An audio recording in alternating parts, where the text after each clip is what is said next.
This is my favorite example, is 1 to 2% dehydration is a 10 to 20% performance decrease in cardio endurance.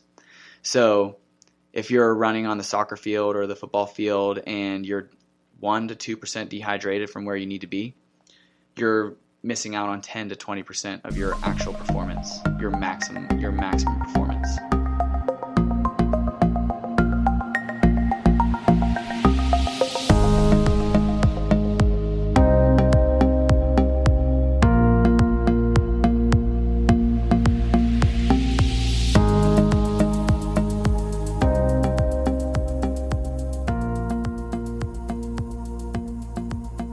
Hey guys, welcome back to the Maximize Potential podcast. We hope you guys enjoyed the first episode. We did have a lot of awesome feedback on it, and we're super excited to keep it going. Today we are going to be doing a little Q&A. So we got some questions from some of our athletes, some of our adult fitness members, and just people on the Facebook page that had some pretty common questions, and we hope to answer them for you guys today and go from there. So we hope you guys enjoy. And let's get started. All right, so the first question that we have from one of our adult fitness clients, she asked, what probiotic should she be taking as a female? All right, so I did a little extra reading on it just to kind of get an idea of if there was a whole lot of differences for females taking probiotics. And what I find with the probiotics, so first of all, let's talk about what probiotics are. So probiotics are basically a general term for your gut bacteria. So we all have a certain amount of good and bad bacteria in the body, and it's turning out, and they're finding a lot in the latest research in the last, probably 10, 20 years now at this point, the probiotics have been really picking up. So the beneficial bacteria in our gut are linked to a whole bunch of health benefits. So, supplementing or at least having good gut bacteria have been linked to more fit individuals versus bad gut bacteria being linked to more obese individuals. And these people also, or I guess the research also shows that, good gut bacteria leads to better cognitive function, better memory, helping the immune system fight off infection is really, a lot of that gut bacteria is hugely responsible for your immune system as well, and weeding out some of that, the pathogens or some of the things that we kind of receive from the outside world. So having a good gut bacteria is super important for those kind of things. So sometimes supplementing can be a good thing. So I took some for a little while, probably about 5 years ago. I don't know, do you take any? I've never actually taken a probiotic before. So I started because I was having some digestive issues. I just wasn't as, sorry if this is too much info, but if I wasn't as regular as I wanted to be. And so I started taking probiotics, and just a general one. I got it at Walmart, and it seemed to help a whole lot. I really honestly felt better in general. My immune system felt great that year. I was probably healthier than I'd ever been. But I was also on I was really getting more and more into fitness and nutrition at that time as well. So I was kind of coupling it with those things. Now, as far as probiotics for a female go, I think just getting started with having some sort of better gut bacteria would be a good start. So like I said, just a basic Walmart brand probiotic would be a good start, and just see how it affects you. There have been certain strains of gut bacteria that are more beneficial for certain female infections, and two of those are the Lactobacillus rhamnosus and also the Lactobacillus fermentum were two that were beneficial for female infections. And I just wanted to touch real quick that whole foods, exercise, and veggies will also help improve your gut bacteria. Eating a good diet will also improve that. So, you may not have to supplement with something like that. If you want to, give it a try. Yogurt also has a really high amount of the same type of probiotics that you'll find in the supplementation. So that's a good start as well. If you're not having like yogurt or Greek yogurt, it's a good way to add some to your diet without supplementing it. And I've even read that kiwi is an awesome fruit, has a lot of prebiotics, which is like their premature term for the bacteria, which will then turn into beneficial gut bacteria once it's digested in the belly. So just a thought. Interesting. Yeah. Our next question is, what can I do to get more pull-ups? So I'll let John start this one off. So I actually had an old client reach out to me. He's joining the Marines, leaving soon for the Marines. So he was asking me, how can he get more pull-ups before he leaves for him to pass his test? So there are a couple different ways that you can do this. I know a lot of people think that if I just keep doing more and more pull-ups, I'm going to get better at it. If they do pull-ups every day, they're going to get better at it. That's kind of true, but there are a lot of other different techniques that I think would be a little bit more beneficial than just kind of pounding the same thing over and over. So one of the big ones that we do here are assisted pull-ups. So if we have someone who's unable to do a full pull-up, we kind of put a resistance band. Either they step on it or we hang it from the top to kind of allow them to go through the full range of motion to improve overall strength throughout the full pull-up. So if you start with a big band, once you're able to get about 10 or so reps with the one size band, I would lower the band resistance to kind of keep increasing the amount of overall body weight that you're using for each rep or each set. So that's a really good one. Assisted, we use a lot. Another big one that I would do is eccentrics. So the eccentric portion of a movement. So if you think about in a pull-up, the lowering part. So pull yourself up and then slow as you can, fully extend all the way down.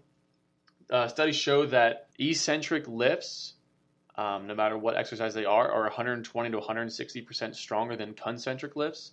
So if you can strengthen in the eccentric portion, the lowering part of a movement action, so the lowering part of a pull-up, you're actually going to translate over to being able to pull a little bit stronger. So doing, I'd say 3 to 5 sets of 3 to 5 reps of 5 seconds or longer eccentrics would be very beneficial just to kind of strengthen the whole thing. And then another one that I like are cluster reps. I do these personally. So let's just say that your max all-out pull-ups in one set are 8 reps. So if you can't really get 8 reps for 4 sets of 8, let's say, you can do 4 sets of a 5 plus 5.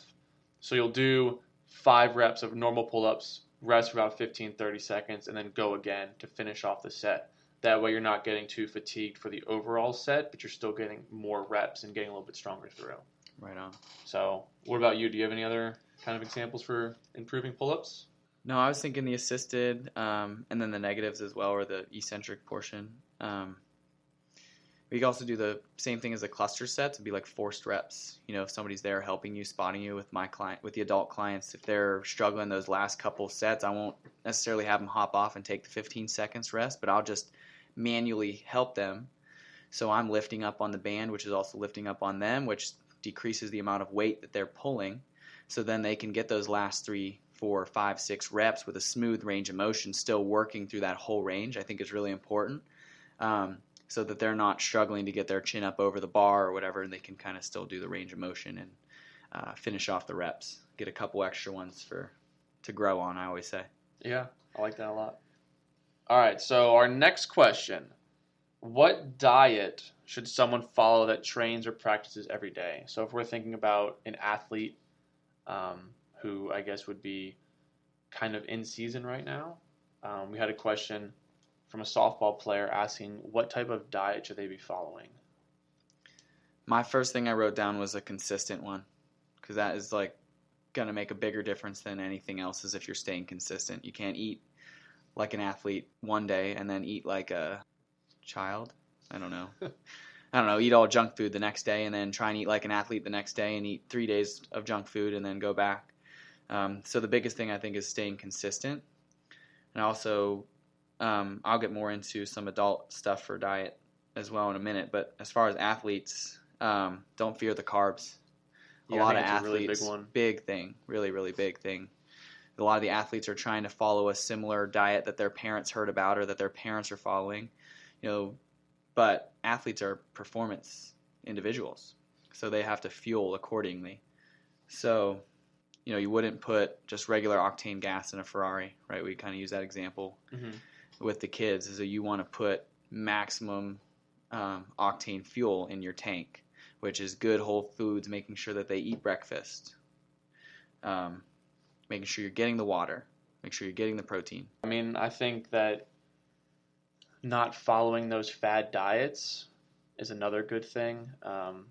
Having kind of food always at hand would be really good, just because if you're always working, you're always burning a ton of calories. So when we ask kids, hey, what'd you have for lunch today?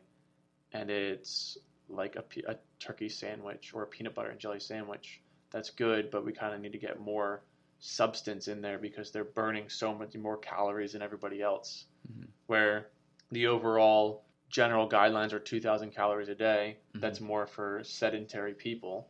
But if you have an athlete who is waking up early, waking up at 6, going to practice before school, going through school, practicing or going to a game at the end of the evening, and then they're not eating in between, they're not fueling everything, then we can see a big drop off and they're not performing optimally. Big performance decrease whenever we see that behavior for sure. So let's just make an example real quick of like an athlete, let's say a 14, 15-year-old male athlete.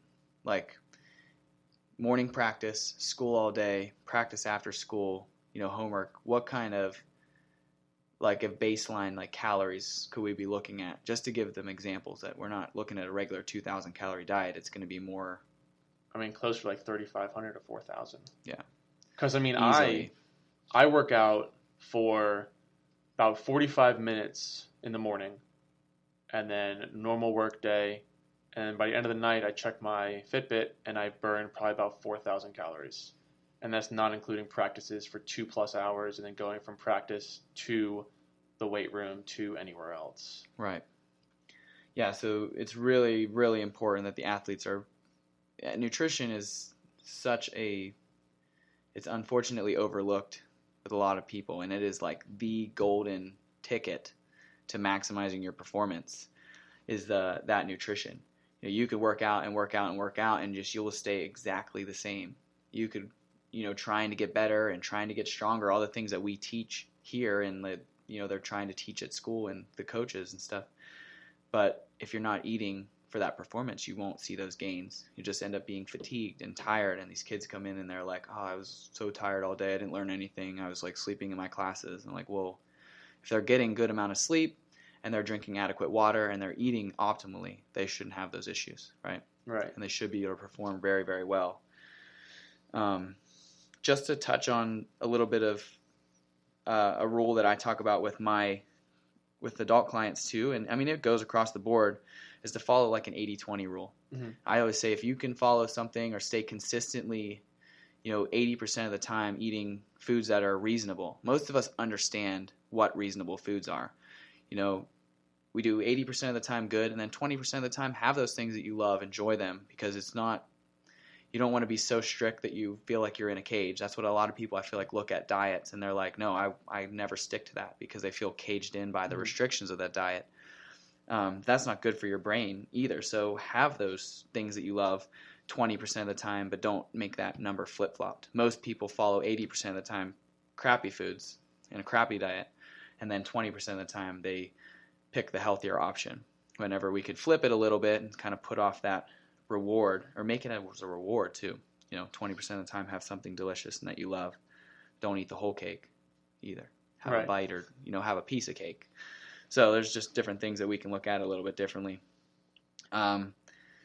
Athletes can drink a little bit of calories, but for adult clients, I always suggest not drinking calories. It's really easy to throw your whole day off by having a coffee in the morning that's filled with sugar and fat and not having breakfast. You're basically telling your body like, hey, store this as fat because I need it later. Right. Rather than having a good optimal breakfast that's going to keep burning for multiple hours. So something to think about. Our next question is a great one, and a lot of people ask us this, athletes and adults and everyone across the board. Should I take creatine, or should we be taking creatine? So, go ahead, John. I mean, that's a good segue from our last question, because my first response is, what is your diet like? If you're looking at creatine to gain weight or put on muscle mass, I think the big question you should look at is, what is my diet like? Am I eating quality foods? Am I eating enough calories to begin with before I think about supplementing creatine into my diet?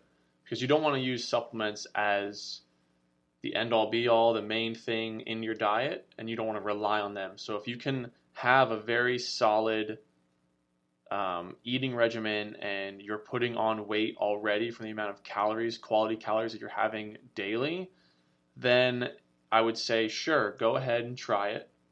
If you like it, make sure you're still sticking to the main diet. You're still adding on the quality weight, and then supplement in the creatine. Right. What do you think? Yeah, 100%. So like we go back to what we were talking about with 3,500 calories a day for an athlete, 14-year-old, 15-year-old kid, to help him gain and improve performance, right?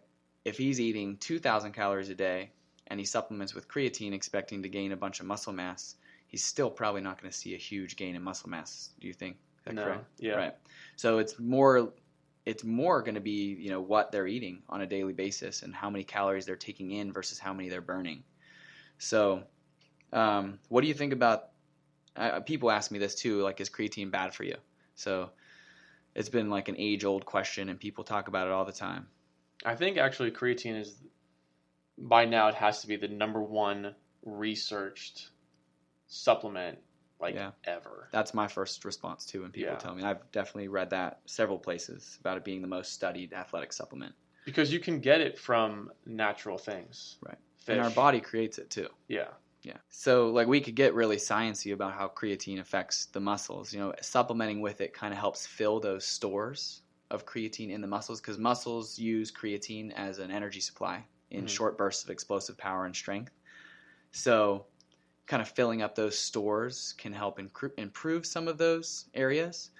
But there's also, we have to make sure that we maintain hydration levels and that we're still eating properly. It's not going to be like just a huge performance enhancing drug. It has to be, you have to have all the pieces of the puzzle, which would be nutrition, a proper training exercise regimen and program, sleep and recovery, hydration. It all plays together. So again, it's a great supplement if everything else is on point, but it's not going to be that magic pill that makes a huge difference. There's other things that are involved with that too. So no, I don't think it's bad for you. And I don't think that either of us do. I've taken creatine. You've taken creatine. I've taken creatine before, yeah. And again, it all comes down to the diet. That's when I see the best results ever, is when my diet and my training regimen's on point. My sleep's on point. My recovery's on point. Creatine's just that added thing that that is just an added supplement. Yep. So, sticking with that kind of theme, what would you say about the question pre-workout nutrition and hydration levels?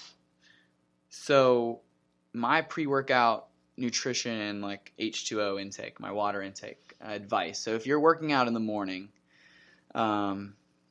which we both do. Yes, we both do. I get up and the first thing that I do is hydrate myself. As soon as you wake up in the morning, you're depleted as electrolytes, and also your water levels are extremely low. Just from breathing while you sleep, respiration, you burn through, I think, up to 2 liters while you're sleeping. I don't know what the exact number is. But so first thing in the morning, you're fairly dehydrated. That's the first thing I do, is hydrate myself. But I use about 30 ounces of water, I think. I do a little pinch of the pink Himalayan salt and some lime. So first thing in the morning, that's the first thing I have to make sure that my body absorbs it. That's what the salt is there to do, is to help your body absorb that water and use it. If you wake up in the morning and your water and your electrolytes are depleted and you just chug a bottle of water without any food or electrolytes, more than likely you're just going to flush it back out because there's no electrolytes in your body, or not enough of them to hold the water. So that is my first thing that I do in the morning, and I honestly, since I've been doing it, I kept doing it because I just feel good first thing in the morning. I really do feel like I retain that water, and it's, at least an hour or two before I actually use the restroom again. So I know it's not like flushing right back out of me in 20, 30 minutes like you do when you drink your morning coffee. Right? If you drink your morning coffee on an empty stomach, you probably notice that you're right back in the bathroom again. So same kind of things going on. And, coffee is also a diuretic, so it flushes water from the system. On the same hydration note, this is my favorite example, is 1 to 2% dehydration is a 10 to 20% performance decrease in cardio endurance. So if you're running on the soccer field or the football field and you're 1 to 2% dehydrated from where you need to be, you're missing out on 10 to 20% of your actual performance, your maximum performance. So that's always a great number for me to toss out to people to kind of get them to understand why hydration is so important, especially for the kids. When they hear that, they're like, oh, well, I definitely want to hydrate then because I want to be on top of my game. If you're going to eat before a workout, I go light about an hour. If I'm going to eat light, about an hour out. And if I eat something heavier, probably an hour and a half to 2 hours out before. And that's like a moderately balanced meal with some level of protein and carbs. Mm-hmm. And not just sugar or not just carbs or not just protein. I like to mix the two. How about you? Do you eat before you work out in the morning? I used to not, but lately I have been eating a little snack on my way over. So I have a water bottle now because I'm trying to get better at hydrating myself. But I do drink some water I have about 25, 30-minute drive over to work. So I drink some water and then I eat a little snack on my way over. That way I'm just ready to go. And then I'll probably get here, do some work for about 20 minutes. So I'm about an hour before I actually lift. Yeah, that's good. And then also I have certain foods where no matter what, I can't eat before I lift. So back in high school, I used to have eggs, which was just so stupid. But I would still wait about an hour and a half before I worked out. Mm-hmm. But it was just something about it didn't settle right. Yeah, I hear that sometimes with other people too. It kind of depends on, you kind of want to do some trial and error on it. Yeah, for sure. It's not going to be the best for everybody. Some people might be able to eat something big and then go right into play and be fine. Mm-hmm. But some people might need to eat a little snack about an hour and a half or an hour before. Right. That way they can perform as well. So yeah.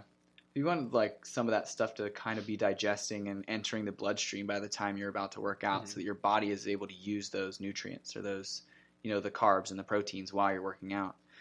So, eating like right before, not only might it upset your stomach, but your body's not really utilizing it either. So that's why we, span it out a little bit, an hour and a half, 2 hours out, depending on what you're having. Yeah, and I would definitely play with that, see what works best with you. Some people can have chocolate milk before they come work out, and some people can't. So it all depends on you. So just try some things, try some times, and figure out what works best for you, for sure. We're going to go right into another nutrition question, or a really common response, I guess. So we really preach to the kids to have breakfast. Like, they need all those calories that we were talking about before, so it's really important that they start in the morning. You can't fuel your body all day and adequately all day if you don't start first thing in the morning. It would just be too hard to eat all the food that was necessary later in the day while they're practicing and while they're in school to make up for what they missed first thing in the morning. That is your time to get those first calories into your body, to get your body churning and burning like an athlete. So when people say, I don't have time for breakfast, what do you tell them, John? I honestly just tell them that they're not committed. Their priorities aren't in the right space. Because if they were really trying to maximize their performance or to get to the next level, they would make sure that they woke up, 5 minutes early? If that. I mean, you can make a protein shake in 30 seconds. You can make a protein shake even the night before. You can do overnight oats. You can do. There are so many simple, quick little hacks that you can do to just get the nutrition you need, put it in a shaker bottle or a cup, drink it on the way over to the school or on the way to practice. Or if you don't want to eat a big meal before practice because you're upset, your stomach gets upset, take it with you. Eat it from practice to first period. Right. Like there's literally no excuse that you can't eat breakfast. And then also, if you have the excuse where you don't know how to make breakfast, YouTube it. Yeah. YouTube or Google simple, quick breakfast. Yeah. And then you literally get millions of results. You type in quick, easy breakfast for athletes or for performance. Yeah. Right. I mean, even like before saying that you have to eat all those calories later on in the day. So if you need 4,000 calories, as an example, and you wake up at 6, you don't eat breakfast, You have a small meal for lunch that's probably about 500 calories. Maybe, When you yeah, get 500-600 done, calories. you have to somehow consume 3,500 calories where you're not going to want to, you're not going to be able to. And you're going to be sluggish throughout the whole day. And then you're probably going to get all the energy from the calories you just ate and not be able to sleep. Yeah. So. Right, because your body's going to be so focused on digesting all night, it's not going to be ready to chill. Yeah. So. And also, if you go to bed at 10, wake up at 6, you probably ate dinner at 7 o'clock the night before. So 11 hours, your body hasn't had any nutrients. So I like it that way too because that's a good way to look at it, yeah, for sure. Your body is really hungry. Right. So you have to kind of get that fuel going. So the next couple we were just going to touch on real quick from our point of view, and the why is what is your favorite exercise? So go for it. I think so. My favorite exercise or I should say, not including the big three, which is bench, squat, and deadlift, would have to be the hex bar deadlift. So that's my favorite, all-time favorite exercise. I think there's a bunch of different benefits from it for all training levels. So if we have an individual who comes in and is lacking the best mobility to get low into a regular deadlift where their lower back is being compromised, more or less, putting them in a hex bar position is going to be a lot more beneficial because they're going to be able to have that neutral spine while pulling through the ground. And then I also like it because it kind of, so not getting too much into physics, but when you do a normal deadlift, the bar's in front of you, so your levers are a little bit differently. And having a hex bar, you're pulling straight underneath you. Mm-hmm. So there's a lot more vertical power production. So for athletes, let's just say basketball athlete trying to dunk, using the hex bar deadlift increases a lot more vertical power production. So it translates a lot better over to sports. Over to like a jump and stuff. Over to a jump and everything like that. And I think the one kind of good byproduct of using the hex bar deadlift is obviously if you know how to use it properly, you can go a little bit heavier than normal. So my hex bar is probably about 75 to 100 pounds heavier than my normal deadlift. So on those days where I kind of want to go a little bit heavier, you can kind of boost the ego a little bit. Yeah. And then just letting the body feel that weight will help translate over to everything. Right. Cool. So that's my favorite. For sure. What's yours? I love Bulgarian split squats. I feel like everyone that we train would definitely say that they hate those the most. Yeah. And they only dislike them because they're painful. Yes. Not painful in a bad way, but they're taxing on the body and the muscles. But I love them just as an overall total exercise. Like you're stabilizing on one foot, your other foot is back and elevated behind you. So you're doing a single leg squat essentially. But the position that you're in really forces you to drive through the hips and use the glutes. So we teach all the time, like the kids to use their hips. You know, their glutes and their hamstrings are the most powerful set of muscles that you're going to get to use as an athlete. So any exercise that can mimic those kind of movements, and single leg movements are huge for athletes. You know, every kind of athlete is going to have some moment where they might be on one leg or driving off of one leg. So it's a really great exercise for that. Burns a ton of calories because it's so difficult, right? And I like to do them in my bare feet because it requires stability all the way up from the ground. So we can get a lot better function and stability by training the foot to be on a flat surface and not be in our cushy shoes with the cushy soles. So it requires a lot more stability up through the whole system. And then, you know, you're also on one leg again, so we get a different stabilization through the center line too, through the core. So, you know, to prevent yourself from dipping or from tipping to one side and the other, you have to stabilize and keep your chest upright. So I think it's really awesome, just a full body workout, and it's just so tough. But once you get stronger at those, like everything else starts to improve. So it is really, really a great exercise. One of my favorites. I know that they don't like them, but I love them. I think they secretly love them. Secretly, they love them because they have a hard time walking stairs for the next few days. Well, when you have all of our softball girls adding miles per hour on their pitches, right? They'll hate them then, but then they'll love them afterwards. Right. There's that guy that talks about what the 90-mile-an-hour pitch or the 100-mile-an-hour pitch. Yeah. And he says that you have to Bulgarian squat. Mm-hmm. You have to Bulgarian split squat if you want to throw 100 miles an hour or whatever his template is. Yeah. Super, super great exercise for strength and, you know, explosive power. It's awesome. we'll just segue right into the next one is what your favorite stretch. So we talk about the strength training a little bit now. What's your favorite stretch? Mine's a little bit hard to describe. It's a hip flexor release. So I've actually been having some hip flexor hip issues lately. And this one is really good because it kind of digs a little bit more into the higher hip flexor. It's kind of in the core, around the oblique area. So I just you can use a PVC pipe. If you have one, kind of put it against the wall and just dig into that spot. So it's more of like a massage, right? It's more like a massage, more like a release soft than tissue it is release, like an actual stretch. Static stretch, right, or something like that. What kind of benefits have you seen from that stretch? So most days, because I sleep kind of weird, I sleep with my right leg up, which kind of tightens up my hip flexor.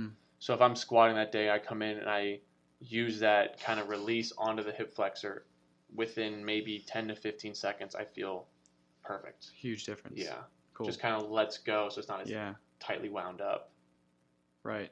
And when that hip flexor is taking the load in certain positions, we have less core activation too. Mm-hmm. So if that one's taking the load during squats and things like that, it's not meant to necessarily take that same load. It's meant to be more functional, as in raising through range of motion. Right. My favorite stretch is, I would have to say, the pigeon stretch. I think it's an awesome stretch for the lower body and opening up the hips. This one, I'll describe it to you in words, and if you wanted to try it at home, but we can also, I'm pretty sure we have pictures and videos of this too. If you guys want it, just shoot us a message or something. We'll send it over to you. Yeah. But if you start on the ground on your hands and knees, your hands are right underneath your shoulders and knees are right underneath your hips. And just extend one leg out straight and then turn the other foot or the other leg in towards the center line. So you're basically in like a figure four with that leg. So let's say we did that with our right leg. So our left leg's out straight and our right leg is now in the figure four position. And we'll practice lifting our chest and keeping that spinal, that neutral spine, and then just slide the whole body back, keep extending that left leg out so that we feel that stretch in the right glute and the right hip. And it's awesome for opening up the hip rotation and also improving the bottom of the squat. So if people are having problems with, deep squatting, that's an awesome stretch for opening up the hips to prepare for squats, and also great for soreness if you have any in the glutes or the hamstrings after doing those Bulgarians that we just talked about too. So that was all the questions we had planned for today. So we're going to be doing these Q&As here and there as podcast episodes. So if you guys want us to elaborate on any of the questions that we touched on today, or you want to hear the answers to any of your other questions, we'd be happy to help out. Anything that you guys want to learn more about or to hear our perspective on, just drop it in the comments, send us a message, and we will touch on it next time. And I also wanted to bring apart, we have an awesome month coming up. It's one of our favorite months of the whole entire year. It's better than Christmas. Better than Christmas. Definitely better than Christmas, because it definitely sets you up for a great holiday season. Yes. So the month of October is our favorite month, not because it's my birthday month too, but we have a program that we run called Squatober. So this program is a whole month, 31 days dedicated to squatting. So I'm going to let Jon talk a little bit more about the programming that he does for the more of the weightlifting version of Squatober, and then I'll talk about that we have different options for people at home as well. So go ahead. Yeah, so Squatober, like I said, it's the best time of the year. We're going to be squatting for 31 days straight. The program is set up where we hit a back squat max on the very first day, so October 1st. We either hit a single or a 3-rep max, depending on your training level. And then from there, we do certain percentages and rep schemes based off of that max.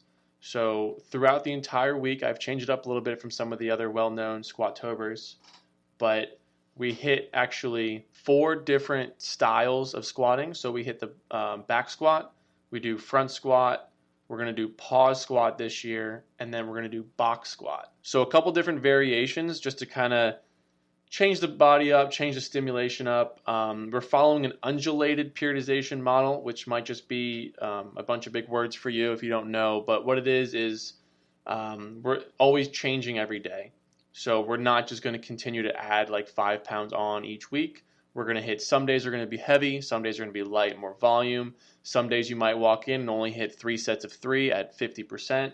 Which are like golden days, by the way, because you're like, thank goodness my legs are on fire, but you love it at the same time. You literally will feel great and your body will transform. Your squat reps max will go up like crazy. Anyways, continue. Yeah, so we're really excited about it. Last year we had maybe 10 to 15 people doing it with us. A lot of them, or most of them, were online. We had our clients, in-house do that as well, but we had about 15 or 20 people outside of Maximize Potential from all over, Pennsylvania and New York, following along with the program because we can get you set up with our Wodify system and the workouts will be on your phone.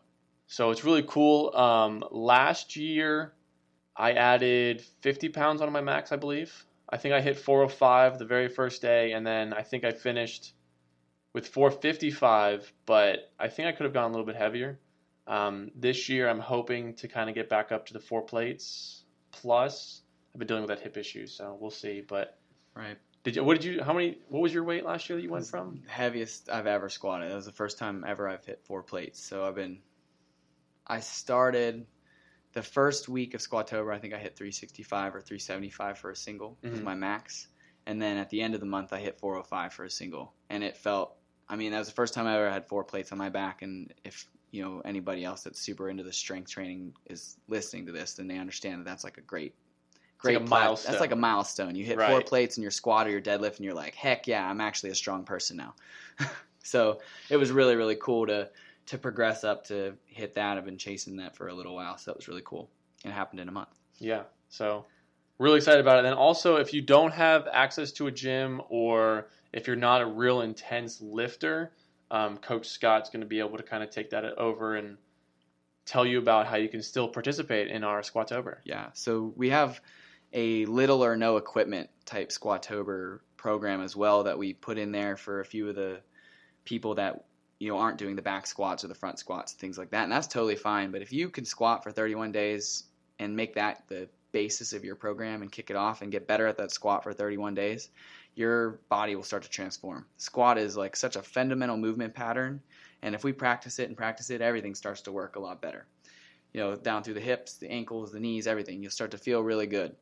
So it might be like Jon was talking about doing the weights for the Squatober program, but this one may be as many reps of bodyweight squats as you can do in 45 seconds. And you do that 3 times. And you kind of take the average of that number, and then that is your guideline for that week. So then the next day might be 3 sets of 40 seconds and try to hit that same max, or at least close to that average on those 3 sets. Or it might be 5 sets of 20 seconds, and you are getting to progress through that as far as time goes, and also have some other single leg stability exercises and some core and a little bit of upper body strength as well in the at-home program too. So we're not just doing only squats, and like he said, there might be days where you only hit 1 set of squats, so we give our legs enough to rest, but we're still satisfying the Squatober frenzy, and we go from there. So it's a really great program, and we also add some recovery into it too. So every day you're going to have a priming type mobility or basically active dynamic warm-up style, where we might hit a foam roller on certain body parts or hit a certain active dynamic stretch that's designed to open up the hips a little bit for that day, or maybe to recover what we did the day before. So that's also in the program as well. So it's a pretty fun program, and you get to get a taste of like the well-roundedness of recovering and priming before you work out. And a lot of people saw some really great results last year. We have people totally blowing by everyone's expectations. That was really, really cool. So if anyone's real interested in that Squatober program, we run that online program for $24.99. So you can follow along from anywhere in the world, track your results on the app, and also have access to a whole video library through the Wodify app as well that gives you instructions on the exercises that you might come across. And then also there's a little community portion of it too, where you'll get to see what the other members of the Squatober group have accomplished that day. So I got to comment and like all my friends' weights from day 1 all the way through day 31 right on our app. So it's pretty cool. And like I said, it's only $24.99 for the month of Squatober, and you're going to see awesome, awesome gains. We'll put a link for that in the description of this podcast episode. So if you guys are interested in checking that out or getting set up and signed up for it, you can click on that link and go through the process, or send us a message or email, and we'll get you guys set up or get you hyped up for the Squatober event that's coming up. All right, guys. Hope you enjoyed the episode of the Q&As. If you have any more questions you want us to answer, anything else fitness related, make sure you leave a comment, shoot us a message, send us an email, anything like that. And our next episode is actually going to have our first guest. So we're not going to tell you who, but make sure you guys listen in, follow, subscribe, and can't wait to see you in the next one. Thanks.